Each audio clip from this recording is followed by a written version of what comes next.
Assalamualaikum warahmatullahi wabarakatuh. Berjumpa lagi.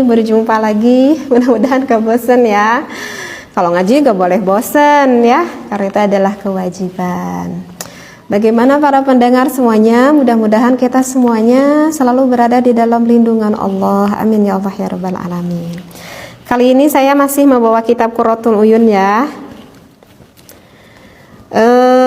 Kitab Qurratul Uyun ini ini dulu saya dikaji waktu di pesantren ya. Tetapi ini dikajinya ketika khusus untuk para santri yang udah dewasa gitu ya. Khusus untuk para santri yang udah dewasa, karena memang kitab Qurratul Uyun ini yang menerangkan tentang sekelumit yang berhubungan di dalam nikah gitu. Karena memang ada menjorok pembahasan ke bab intimnya gitu ya, sehingga memang diurukan sama ajengan itu ya untuk santri-santri yang udah dewasa gitu, yang udah 18 tahun ke atas ya. Oleh karena itu bagi para pendengar juga ini dibatasi ya, untuk bagi para pendengar 18 tahun ke atas, apalagi ini dikhususkan untuk yang udah rumah tangga gitu.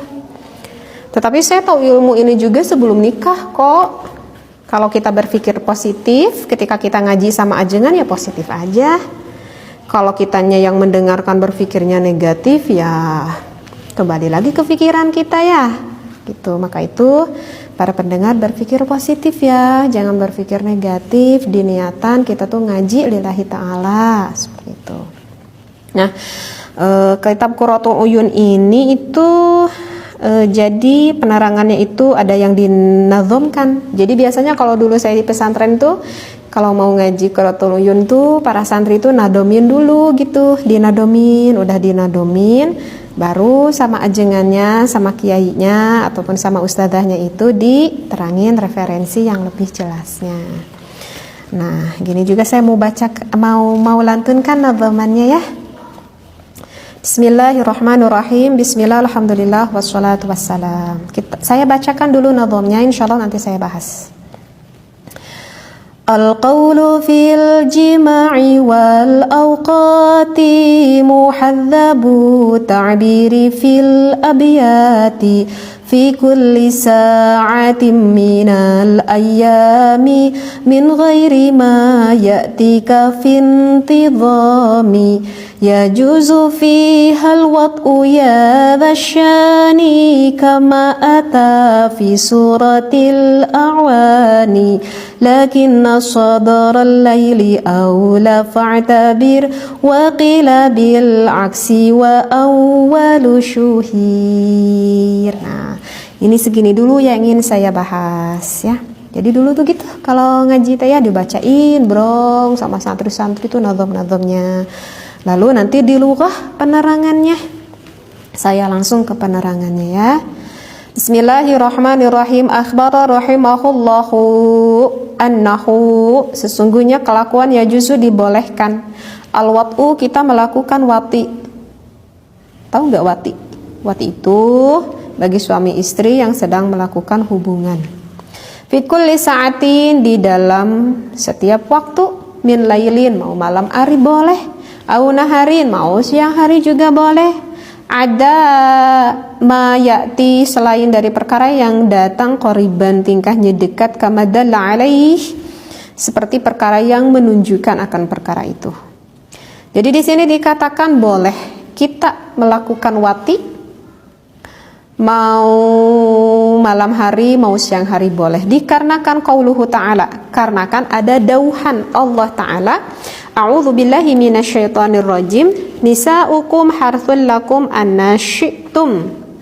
Itu karena kan ada dauhan Allah, keterangan dalilnya. Nah, di sini ada lafaz anna syi'tum. Saya udah sering bahas ya mengenai dalil Al-Qur'an ini. Nah, di sini ada lafaz anna syi'tum. Lafaz anna syi'tum ini kalau ditarjih gitu ya. Ini ayatnya ini multi tafsir ya. Ada bahasa anna syi'tum di sini maksudnya adalah ay mata syi'tum. Kapan saja sekehendak kita, min lailin, mau malam hari, au naharin, ataupun mau siang hari. Ala ahadit ta'wilati, menetapkan akan salah satu pirang-pirang takwil. Wa hadhil ayah fi muradati biqaulihi, Kama atafi suratil A'wan. Di sini dikatakan karena di dalam surat Al-A'wan lakin al-wat'u. Nah, tetapinya nih melakukan wati itu bagusnya awalal laili. Itu bagusnya pada awal malam. Itu afdalu, lebih utama. Kata siapa nih? Melakukan awal malam itu lebih utama. Qala al-Imam Abu Abdillah bin Al-Hajj. Menurut Imam Abu Abdillah bin Al-Hajj fil Madkhali, di dalam kitab Madkhal. Nah, saya nggak baca referensi semuanya ya, tapi sebelumnya saya pernah baca juga. Jadi begini, apa yang sudah saya bacakan. Di dalam Al-Quran kan di lafaz ada nisa'ukum harthul lakum annasyitum. Jadi lafaz annasyitum itu bermakna bagi suami istri itu mau kapan aja, mau siang boleh, mau malam boleh. Tetapi Imam Abu Abdillah bin Al-Hajj mengatakan kalau dilakukannya pada awal malam itu lebih utama, kata Imam Abu Abdillah bin Al-Hajj. Kenapa alasannya itu lebih utama, kata Imam Abu Abdillah bin Al-Hajj itu?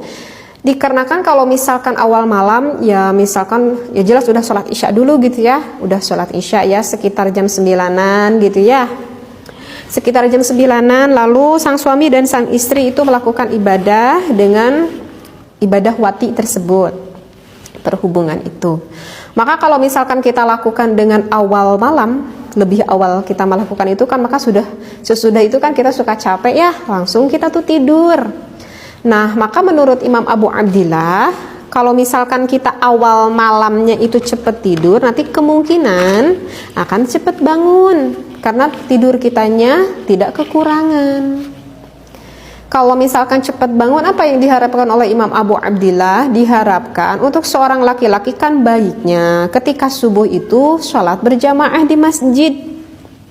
Kan mau sholat berjamaah di masjid, karena malamnya udah wati dengan istrinya, maka kan harus ada persiapan yang lebih lama. Karena apa? Karena kan harus mandi besar dulu gitu. Jadi itu alasannya. Dan alasan yang kedua itu menurut Imam Abu Abdillah, kalau misalkan di akhir malam gitu, kalau menurut Imam Abu Abdillah itu kurang baik. Misalkan tidur dulu gitu ya, suami sama istrinya. Kemudian misalkan bangun nih jam 3 misalkan, ataupun jam setengah 4 ya gitu, jam 3 misalkan bangun karena mau melakukan wati itu. Nah, kata Imam Abu Abdillah itu akan mengurangi rasa rasa syahwat. Kan mengurangi rasa syahwat diantaranya karena badannya belum, ketika bangun kan nggak langsung fresh gitu badannya. Kemudian menurut pendapat Imam Abu Abdillah itu dikarenakan posisi mulut kita. Jadi kan yang namanya bangun tidur itu gak kebayangkan posisi mulut kita tuh wangi apa sedap, itu pasti sedap kan. Jadi kalau maaf sekali, jadi kalau misalkan suami istri itu mau kublah, kalau kublah itu artinya mau mencium gitu ya, maka kan nanti nggak enak gitu karena posisi mulutnya kita itu agak kurang sedap. Kecuali kalau kita mau sikat gigi dulu ya gitu ya, baru deh itu jadi wangi lagi. Nah, itu adalah alasannya menurut Imam Abu Abdillah, awal malam itu lebih baik. Alasannya adalah agar sesegera nanti itu nggak kesiangan, cepat bangun agar suaminya itu bisa berjamaah sholat di masjid seperti itu. Tetapi ada pendapat yang kedua yang dikatakan oleh Imam Ghazali. Imam Ghazali ini adalah seorang ulama yang banyak sekali karyanya itu di dalam ilmu tasawuf. Jadi ini seorang ulama yang memang lebih cenderung kepada ulama ulama sufi, yang banyak sekali menerangkan akhlak, menerangkan ilmu tasawuf. Nah, ini beda pandangan kalau menurut Imam Ghazali.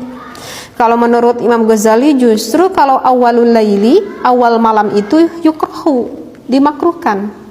Kalau menurut Imam Abu Abdillah justru awal itu lebih baik. Kalau menurut Imam Ghazali justru awal itu kurang baik, makruh menurut Imam Ghazali. Alasannya itu adalah apa? Gak saya bacakan referensinya, gak apa-apa ya? Karena kalau menurut Imam Ghazali itu justru kalau misalkan awal malam kita itu lakukan, udah itu kan langsung tidur nih. Kan jarang banget deh yang udah melakukan wati suami istri itu langsung mandi besar ya. Karena malas dingin. Biasanya langsung tidur, nanti aja subuh gitu ya, mau kita sholat gitu baru mandi.